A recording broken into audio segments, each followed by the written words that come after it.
So this is the daily huddle that happens over chocolate. How much chocolate have you guys eaten?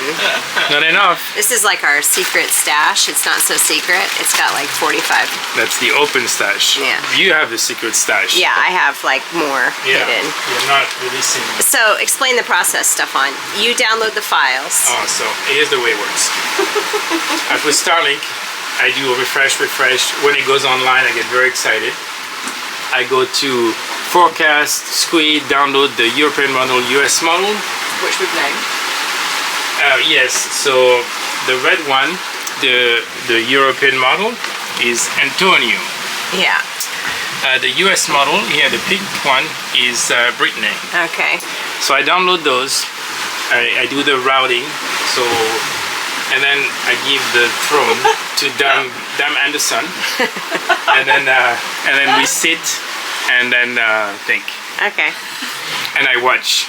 And we make noises like, To have another chocolate.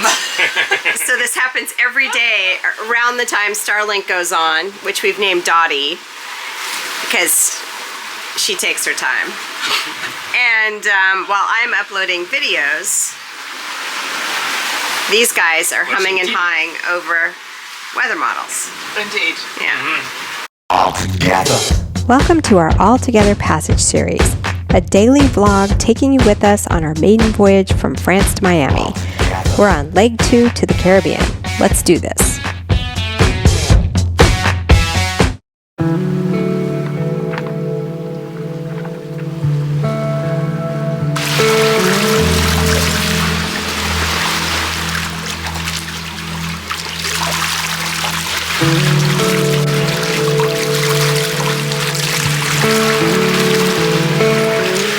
Right now, you've got 6 knots of wind,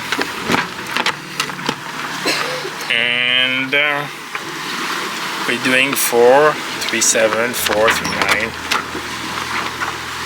So that's pretty good. No motoring. So that means your scale gets bigger as it goes from right to left, which is a bit weird. So, 017. 34.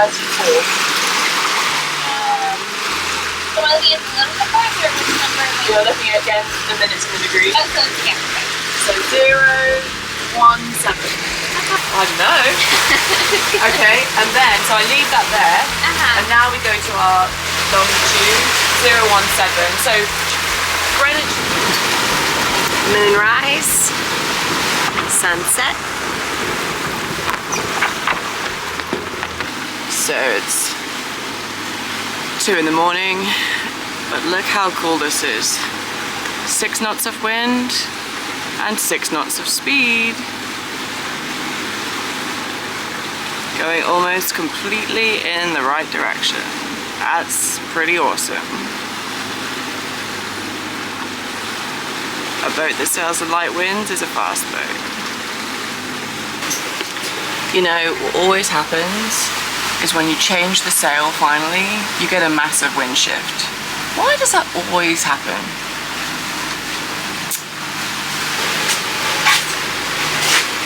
Hey Seg, what's going on? Good morning.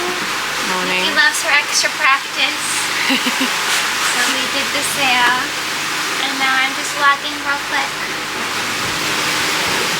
When do we do the log? Every hour, If we remember. roughly. We try to. And what kind of information are you putting in? Some wind stuff, some of the positions, some abbreviations I've yet to learn, and the battery and stuff. I forgot that one. Holly, what's going on? I got up from my watch, but it's an hour early. No! Because we changed the clocks, but I didn't change the clock on my phone. Okay, so you're gonna go back to bed? Yeah. Okay, classic. Standard. We could have got away with that. I just looked away. Said that thing.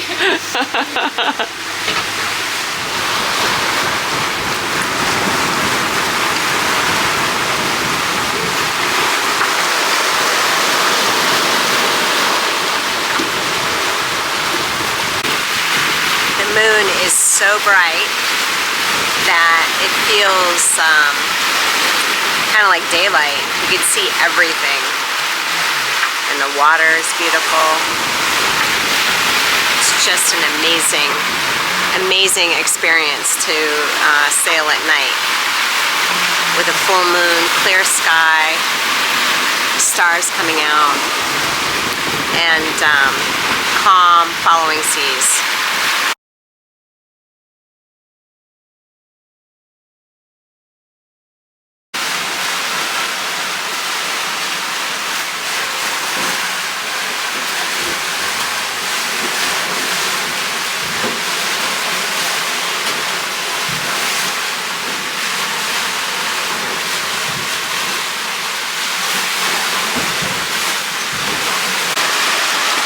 This star is so bright. It's got to be a planet. Maybe Venus or Saturn. I woke up this morning an hour early for my watch. My watch started at 3 a.m. and I woke up at 2 a.m. because of the time change on the boat. I changed the clocks on the boat, but not on my phone. And yeah, so I'm in the middle of my watch now, and boat time is 4:27 in the morning. UTC is 6:30 basically in the morning, and we are moving along under the code 65. We are going about 6.7 knots and about 7 knots of wind, which is just crazy to me. It's so nice to be moving under sail, and our competitive boats, which are the models on our navigation system, are under motor, so that's pretty fun. The boats are obviously imaginary, but it's still fun to feel like you're competing against somebody. We have a planet off the back, which is just so bright, or some kind of star.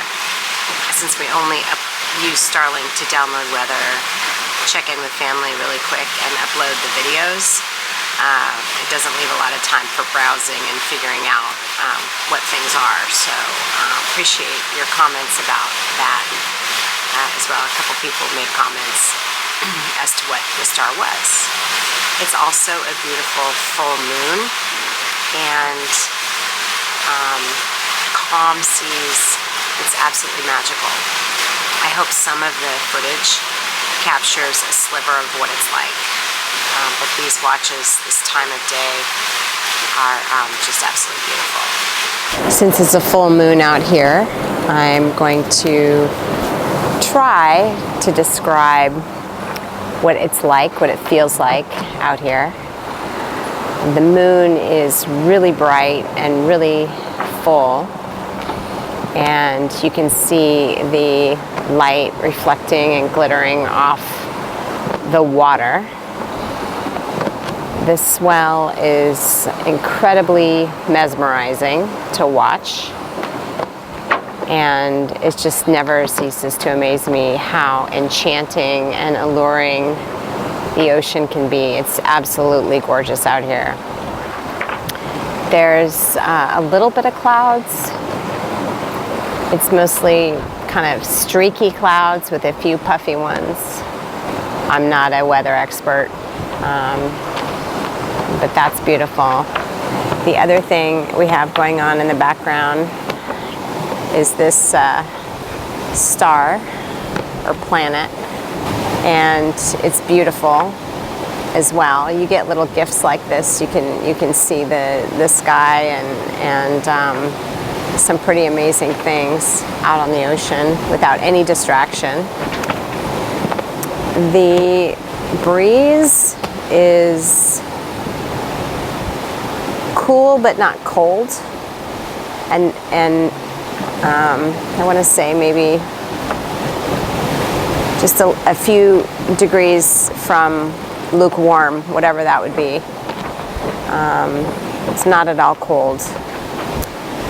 The humidity, it feels moist, but it's not wet at all. I sat on the cushion, and the cushion felt a little damp.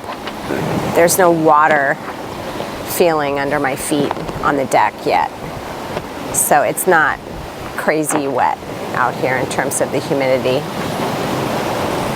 There's no distinct smell, although I can't be trusted because I just got off having a cold.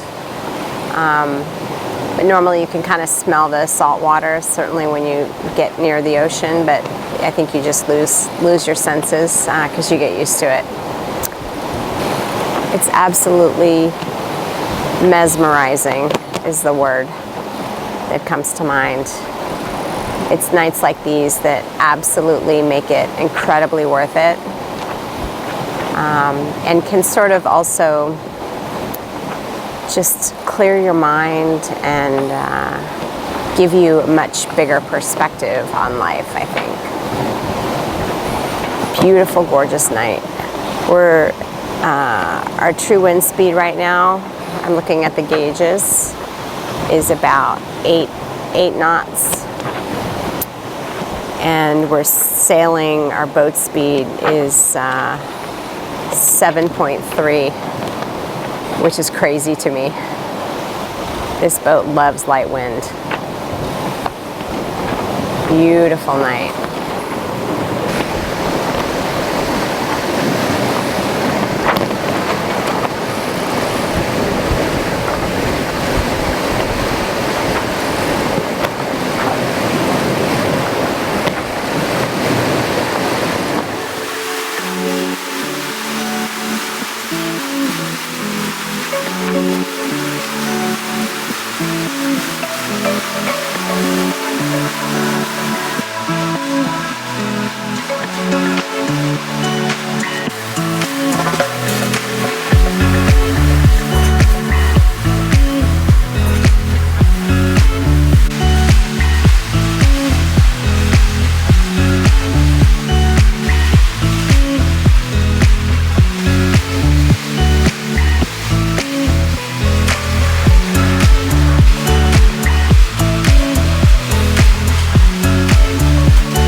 Generator caught fishing nets.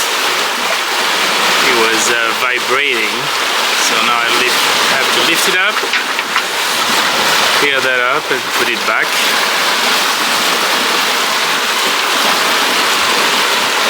It's vibrating and obviously not producing optimum electricity, so we're going to clear this up. What do you got there, bro? Ew, don't smell it. It's for costume like. Oh, gross. What is it? It must be clean. I mean, it's been in the water for. So. Save it to put in the trash somewhere. Cool. And then we've got the Awin gym over here. What are you on? Where Nikki's putting Segolen to boot camp. Yeah. You never know, Stephane might put me to boot camp. That's true. Whose idea was that? Yeah, Well, I looks think it was pretty good. actually Stephane's. Was it? I'm blaming you.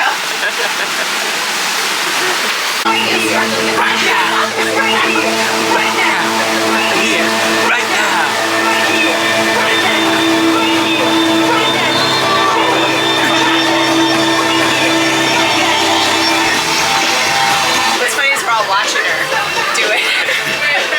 We feel the pain. Segolen. Show Nikki how it's done.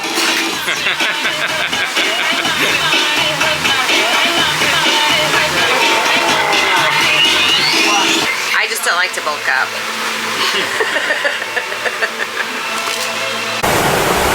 So Segolen, we're halfway through this trip. Yeah, a week already. That's crazy. Has it gone by quick for you? It definitely has. We're day 6. I was still like thinking, is it 4 or 5? And all of a sudden, like he's like, no, it's 6. And I was like, huh. Yeah. So it's definitely blurring together. But yeah, it's been fun. So you came on this trip and you had no expectations. None. So yeah, I was definitely a little going to a black hole. But no, it's been fun. I was thinking like I'll help with like the cleaning and like I'll pull some ropes here and there, and that'll be the majority of it. And then I'm on like time watches with Nikki. So next thing I know, I'm learning like the names of like the sails. And even last night it was fun. She had taught me the boat line knot, and so I did that one to put up the code 65. Wow. That was fun. Yeah. So you're a great example of someone, I mean, you were a passenger mostly on the boat with your dad. Yeah, I usually would have guests, so I was like playing board games with them or like pulling a rope here and there, but I never really knew what like they were called or like what to do. That. Yeah. So you're a good example of someone who can jump on a boat and learn. Because now you're putting up spinnakers and taking down spinnakers. That's a big deal. Yeah, so it's been fun. You have a great teacher. Yeah, no, she's awesome. Yeah. What have you learned? I think if you had to say like what the top 3 takeaways were for what you learned. Definitely, it's like there's a lot of little things that like she's been telling me. Just like to coil right after. Sometimes I forget, but like that always makes it easier to do the next step. Or just like do that extra loop before you like put it in the set tailor or tailor. And I'm learning the terms too. Okay. I'm trying to. So it's like a different language. Yeah, so that's new too. So that's fun to like learn like some of the words. But yeah. Do you have a pretty good sense for how? I know she draws a lot of diagrams. Yeah. You know, for how that's the sails helpful. work. Yeah. So that's really nice. And like she'd explain like why like the different like letterings. I was like, what is A2? Like what's the difference? She goes, yeah, there's like one A to 1 to A to 4, and I didn't know that before, so that was cool. Yeah. So yeah, different things like that have really helped. So has it sunk in? You're in the middle of the Atlantic Ocean. It's weird. Like my first 2 nights, I woke up and I was like looking out, and it was all dark, and I was like, oh, okay. What did I do? But no, it's really cool. Yeah. Yeah. Because not a lot of people get to do that. Oh, for sure. I mean, middle of the Atlantic Ocean is more like, you know, on an airplane. Yeah, like looking out the window, like, oh, okay. So does distance have a new meaning for you? Yeah, I was learning yesterday. I was starting to plot on my little map. So I was learning all like the nautical miles and everything. Learning all about them, so that was fun. Yeah, so you've been keeping this chart. Today you're going to chart 2 more waypoints. Yes, day 6 and 7. So what are these here? Those Maybe are the first 5 days of where we've gone. And I did a little doodle of the flag. It's so cute. There we were at the Canary Islands. And so we have 2 more to plot, which puts us somewhere in the middle. Maybe here. So I think we'll be in the middle. Nikki said maybe Yeah, almost halfway. tomorrow? Is that what Yeah, she I think said? so. Yeah. I'll have to check. But So- soon. So any words of advice to other young women who might want to consider learning how to sail? I'm not like very much still a newbie. But no, it's fun just to learn the little knots, and like, you know, it's like, for me, I feel like it's very like step by step, and like I get to learn like one new skill today, and the next day it's fun to like implement it, which is exciting. So definitely just make sure you know the basics, which I'm learning, so it's fun. Don't want to get hurt. But no, it's very exciting. Yeah, and it's little by little. You don't learn how to sail all in one day. Exactly. It's just building blocks. And it's definitely, I think, anybody can do it. Oh, for sure. Yeah. Yeah. It's learnable. Yeah. Yeah. Cool. So regarding food, we have gone through quite a bit of our fresh fruits and vegetables, although I will say I think we have probably 8 or 9 apples, a dozen or so oranges, 2 heads of cabbage, a squash, a large melon, onions, and potatoes left. We have some broccoli in the fridge, which probably needs to be eaten today. yeah, so we're on day 7, and the fresh fruit and vegetable situation has actually been pretty good. My herbs lasted until yesterday, soaked in water, and all the carrots lasted until yesterday. They could have lasted 2 more days, I think, but we ate them with fresh hummus. How have the meals been? Fantastic. Yeah? Feels like at home Yeah? in the middle of the ocean. It doesn't feel like, you know, Not freeze-dried food. it's been pretty decent. Yeah, no, it's very, very good. Yeah, Yeah. the instant pot, all the cuisine, Asian, Yeah. Indian, Thai flavors. Yeah. That's pretty cool. I think the secret to meals on a boat is people's taste buds need more punch. The first 2 days are kind of different, but after that it seems like there's more of a craving for salt and stronger taste, so I have a lot of spices on board, and I think that's really helpful because you can make different dishes with very similar ingredients taste completely different. So that's the little galley tip of the day, I would say. The other thing I'll mention is when we first got this boat, I was very concerned about the size of the fridge. On our previous boat, we had 2 large fridge drawers. And I think it's a very American thing because in other countries, they don't refrigerate things like produce and eggs and different types of things. So actually, we mostly use the refrigerator to store condiments, leftovers, and delicate produce. And it's been just fine. My fridge is plenty big, and we haven't had any issue. And we are also eating the leftovers. So I'm actually stunned and amazed that this little fridge is doing a great job. And we also use the fridge to store chocolate, of course.